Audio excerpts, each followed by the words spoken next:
जरूरी सूचना है आप सभी स्टूडेंट्स के लिए। स्टडी फॉर सिविल सर्विसेज का Android app Google play store में आ चुका है, उसको प्लीज तुरंत इंस्टॉल कर लीजिए।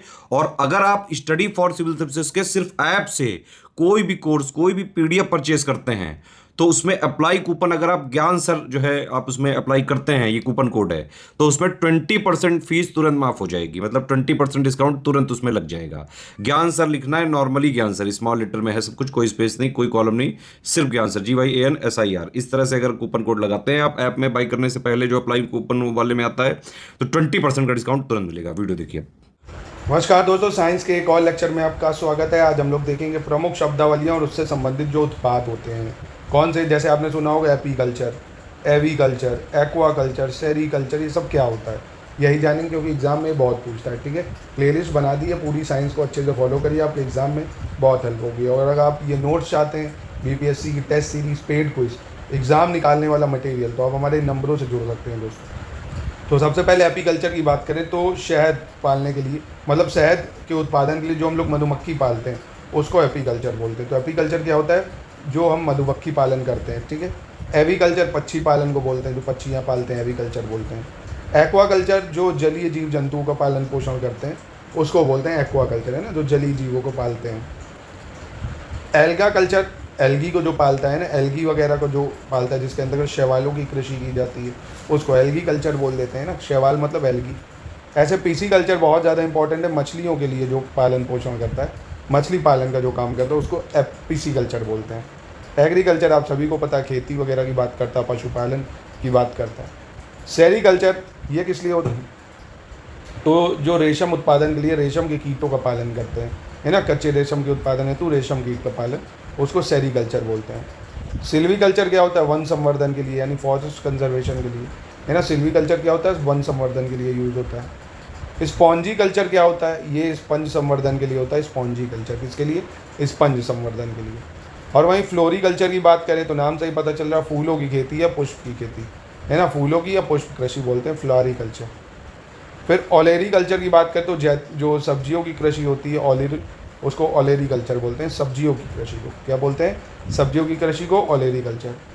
फिर एर्बोरीकल्चर क्या होता है? वृक्षों तथा झाड़ियों की जो कृषि होती है, किसकी? वृक्ष और झाड़ियों की कृषि को एर्बोरीकल्चर कहते हैं। हॉर्टिकल्चर क्या होता है? फूलों, फलों, सब्जी और मसालों की खेती, किसकी? फूलों, फलों, सब्जी और मसाले की खेती को हॉर्टिकल्चर कहते हैं। पोमोलॉजी क्या होता है? फलों की कृषि को कहते हैं पोमोलॉजी। पोमोलॉजी क्या होता है? फलों की कृषि। एग्रोनॉमी क्या होती है? फसलों की खेती जो होती है ना, उसको एग्रोनॉमी कहते हैं। वर्मी कल्चर क्या होता है दोस्तों? कृषि उत्पादन में वृद्धि हेतु जो केचुओं को पालते हैं ना, तो केचुए पालने को बोलते हैं वर्मी कल्चर। बहुत इंपॉर्टेंट है वर्मी कल्चर। ऑस्ट्रोकल्चर क्या होता है? ऑस्ट्रीकल्चर तो जो शीपों को पालते हैं ना, ऑस्ट्रिच, उसको बोलते हैं ना, शीपों के प्रजनन के लिए ऑस्ट्रीकल्चर। फिर आता है आपका ओलेरीकल्चर, जो हम लोग देख चुके हैं। ओलेरीकल्चर को क्या बोलते हैं? जैतून की जो उत्पादन करते हैं या सब्जी वगैरह का, तो उसी को बोलते हैं ओलेरीकल्चर। ठीक है। हेलीकल्चर की बात करें तो घेंगे या स्नेल्स का संवर्धन करते हैं, हेलेरीकल्चर।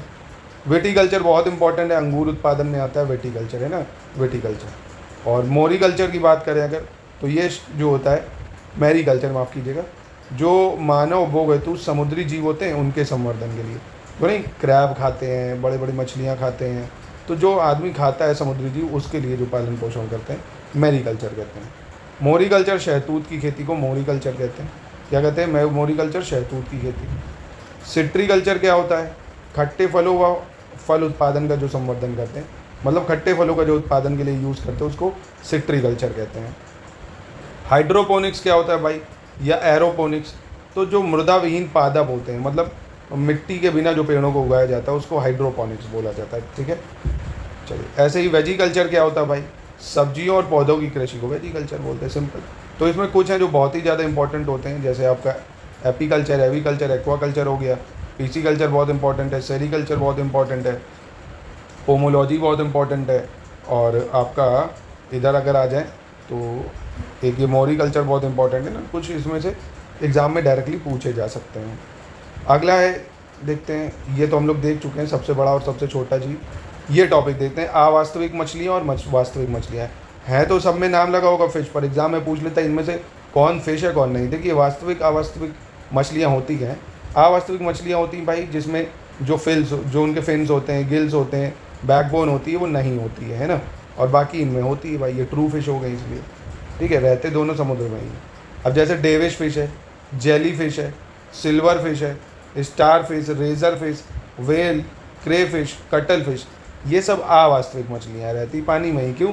क्योंकि मछलियों की क्वालिटीज़ में नहीं होती, जैसे गिल्स नहीं होते हैं जिससे वो सांस लेती हैं, है ना। इनमें जो होता है आप देखोगे बैकबोन नहीं होती है। तो ये चीज़ आप एक बार समुदाय भले ना याद रखना, पर ये एग्जाम्पल ज़रूर याद रखना। आपसे एग्जाम्पल में दे देगा कि डेविल फिश कौन सी है भाई, ट्रू फिश है या फॉल्स फिश है, मतलब वास्तविक है या अवास्तविक। तो आप बताओगे devil, jelly, silver, starfish, razorfish, whale, crayfish, cuttlefish, ये सब अवास्तविक मछलियाँ हैं। और वास्तविक मछलियों को उदाहरण पूछ लेगा तो आप आराम से बता दोगे। डॉग फिश है, अश्वमीन है, फुसफुस मीन है, मतलब मछली की बात कर रहे हैं, बाघ फिश है, ग्लोब है, विद्युत है, उड़न है, मच्छर है, मूस है, ये ट्रू फिश है ना। मच्छर मीन को समझ के ये ना समझना कि मछली नहीं है। मच्छर मीन, उड़न मीन, मूस मीन, विद्युत मीन, ग्लोब, बाघ, फुसफुस, अश्वमीन और डॉग फिश, ठीक है, ये आपकी वास्तविक है या अवास्तविक हो जाएंगी। अब चलिए चिकित्सा से संबंधित कुछ संस्थान देख लेते हैं जो इम्पोर्टेंट है। राष्ट्रीय प्रतिरक्षा विज्ञान संस्थान, ये न्यू दिल्ली में। कहाँ पे? राष्ट्रीय प्रतिरक्षा विज्ञान संस्थान न्यू दिल्ली। राष्ट्रीय कोशिका विज्ञान केंद्र कहाँ पे है? राष्ट्रीय कोशिका विज्ञान केंद्र है आपका पुणे, महाराष्ट्र में। डीएनए फिंगरप्रिंटिंग तथा नैदानिकी केंद्र, ये कहाँ पे है? डीएनए फिंगरप्रिंटिंग और नैदानिकी हैदराबाद में है। राष्ट्रीय पौध जीनोम अनुसंधान केंद्र, कौन सा? राष्ट्रीय पौध जीनोम अनुसंधान केंद्र, ये नई दिल्ली में है। राष्ट्रीय मस्तिष्क अनुसंधान केंद्र, ये गुड़गांव में है, हरियाणा में। कहाँ पे? गुड़गांव, हरियाणा। जैव संसाधन और स्थायी विकास संस्थान इम्फाल में है, मणिपुर। जीव विज्ञान संस्थान की बात करें भुवनेश्वर में है, उड़ीसा। कहाँ पे? भुवनेश्वर, उड़ीसा में है। राष्ट्रीय जीव विज्ञान केंद्र, ये कहाँ पे है? बेंगलुरु, कर्नाटक। आता है ये एग्जाम में, याद करना पड़ेगा आपको। और बीरबल साहनी वनस्पति विज्ञान संस्थान, ये लखनऊ में है। राष्ट्रीय चिकित्सा विज्ञान अकादमी, ये नई दिल्ली में आपका। कहाँ पे? राष्ट्रीय चिकित्सा विज्ञान अकादमी, नई दिल्ली। वन आनुवंशिकी तथा वृक्षा प्रजनन संस्थान, कौन सा? वन आनुवंशिकी वृक्षा प्रजनन संस्थान, कोयम्बटूर, तमिलनाडु में, ठीक है। सूक्ष्मजीवी प्रौद्योगिकी संस्थान चंडीगढ़ में है। केंद्रीय औषधि एवं सुरभि पादप संस्थान, केंद्रीय औषधि एवं सुरभि पादप संस्थान लखनऊ में है। राष्ट्रीय दृष्टिहीन संस्थान देहरादून में। कहाँ पे? देहरादून में। और राष्ट्रीय अस्थि रोग विकलांग संस्थान, कौन सा? राष्ट्रीय अस्थि रोग विकलांग संस्थान, कोलकाता में। Ali Yavar Jung national institute of speech and hearing disabilities, Ali Yavar Jung national institute of speech and hearing disabilities, Mumbai में है। राष्ट्रीय मानसिक विकलांग संस्थान सिकंदराबाद में है। National botanical research institute Lucknow में। कहाँ पे? लखनऊ में। राष्ट्रीय पादप अनुवंशिक संस्थान ब्यूरो, ये न्यू दिल्ली में है। भारतीय पशु चिकित्सा विज्ञान अनुसंधान, कौन सी? भारतीय पशु चिकित्सा विज्ञान अनुसंधान, इज्जत नगर, बरेली, उत्तर प्रदेश में। सेंट्रल ड्रग रिसर्च इंस्टीट्यूट, ये कहाँ पे है? लखनऊ में है। कहाँ पे? लखनऊ में, ठीक है। तो यहीं पे करते हैं इस लेक्चर को समाप्त। प्लीज़ इसको लर्न कर लेना, इसमें से एक आपको मिल सकता है। मिलते हैं अपने नेक्स्ट लेक्चर में।